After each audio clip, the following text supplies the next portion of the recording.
For today, we're going to be discussing how to do clipping masks in Illustrator. I've given you 2-page worksheet that we are going to talk about, and I'm going to go through each one for you so that you can have a general understanding of how to complete a clipping mask. These are very helpful when you're drawing to get everything clipped to one shape, to cut out images or complicated shapes into something simple, and they are something that I use quite often. What we're going to do on the first page is we're going to start by pulling in our own image. If you are on your own computer, you can just go to Google and find any image that appeals to you. If you're in Cameo, please make sure that you have added an image into your Google Drive in order to be able to access that. I have an image on my desktop here that I'm just going to drag and drop. Once it's here, I am going to embed that image using my quick actions on my properties panel. Holding down my shift key with my selection tool, I'm going to resize my image.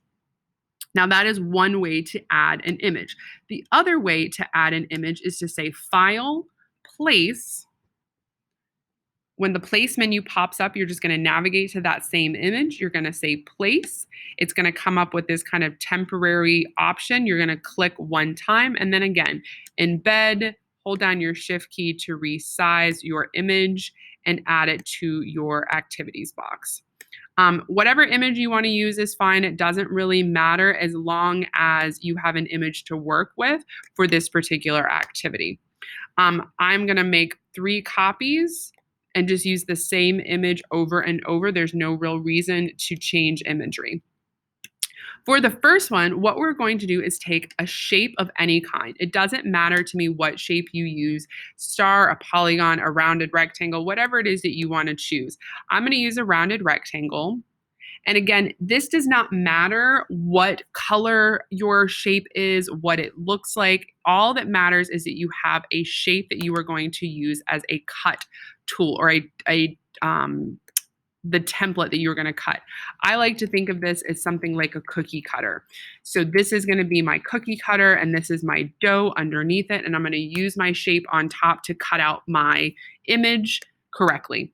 I'm going to select both of my shapes or for my clipping mask. I'm going to hold down my shape and I'm going to click on Shift and hold down my image.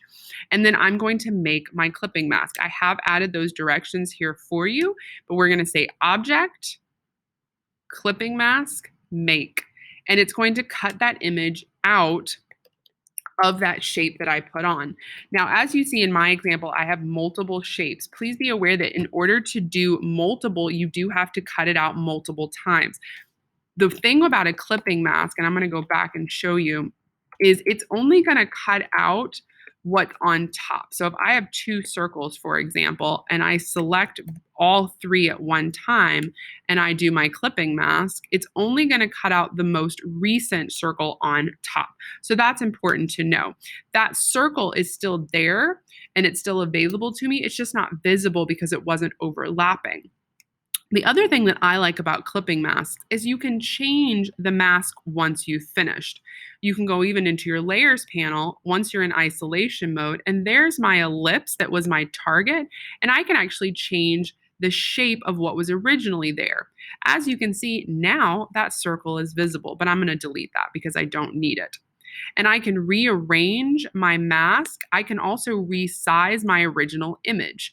When you are out of isolation mode, when you're done, you just hit escape to get out of it, and then everything is there ready for you. You can also resize your clipping mask in proportion and make things larger or smaller depending on what it is you're doing. The nice thing about a clipping mask is you can make adjustments later. If you've decided that you want this to be the target of your clipping mask instead, you can rearrange things to make it work and you haven't lost the data. It's still there for you to be able to manipulate.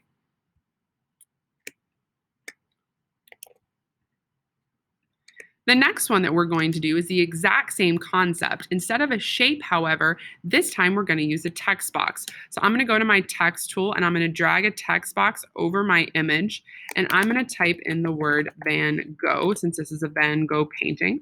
I'm going to go into my properties menu and I'm going to choose a font that I like to use that is nice and thick, and then I'm going to change the font size to nice and large so that I can see my font inside of my text box. And I've cut off a piece of it. So my font is too big. So I'm just going to scale that down until I can see my text. There it is.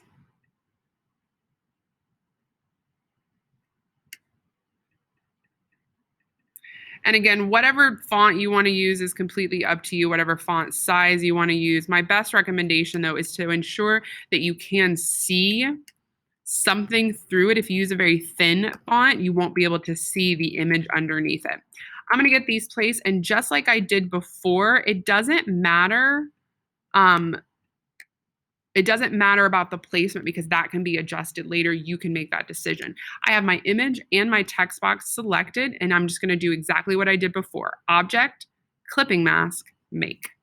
And now my text is cut out of the image behind it, which I always think this is a really neat look. The last one we're going to do is the exact same thing as the other two, except for we're going to start with a pin tool shape. You can determine what shape you want to use as long as you're just kind of showing me that you can create a pin tool object to cut out your shapes. I've just created a very basic shape. I'm going to select the two. Again, object, clipping mask, make. And that is page 1. For page 2, I do have something a little different so that you can see different mechanisms of using a clipping mask. For this one, I have liquids that we're going to move and place this time underneath our beakers. One of the things that hopefully you or maybe have not noticed yet is when you do a clipping mask, whatever the cookie cutter is on the top is taken away. It disappears. And the only thing that is left is what was behind it. So for this purpose, I want my beaker to stay. And I have directions for you up here to help you. But I'm going to make a copy of my beaker first by saying edit, copy, and then edit, paste to back. You have multiple paste options. When you just regularly paste, it's going to make a copy somewhere in my artboard. If I paste to front, it's going to go on the front. But if I paste to back, it's going to put that copy behind my original copy. Now, just like I did before, I'm going to hold down my shift key. I'm going to select the beaker and the water at the same time. And I'm going to say object, clipping mask, make. If you have done this and your beaker completely disappears, and I'm going to show you what that looks like, and your beaker completely disappears, that means you did not make your copy. And you need to go back and make sure that you have your copy made before you do your clipping mask. So again, edit copy, edit paste in back, hold down the shift key to select the orange liquid and your beaker, then say object, clipping mask, make.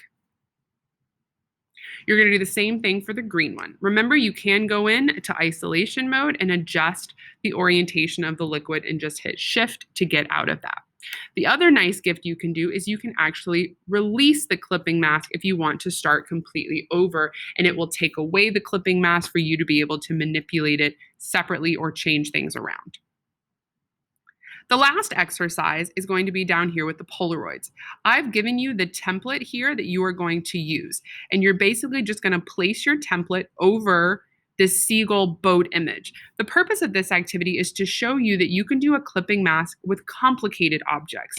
If you look at what is selected, you're going to see there's quite a number of objects that we have created.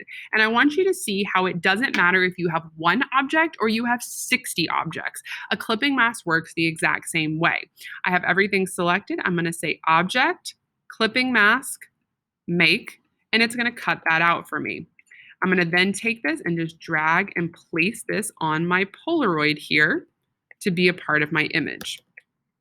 Now, if you'll notice, I've got my little thing right here where he's cut off completely and he's not fitting quite right. So I've given you this template that you're just going to place on top based on where you want it to be placed. It is completely up to you.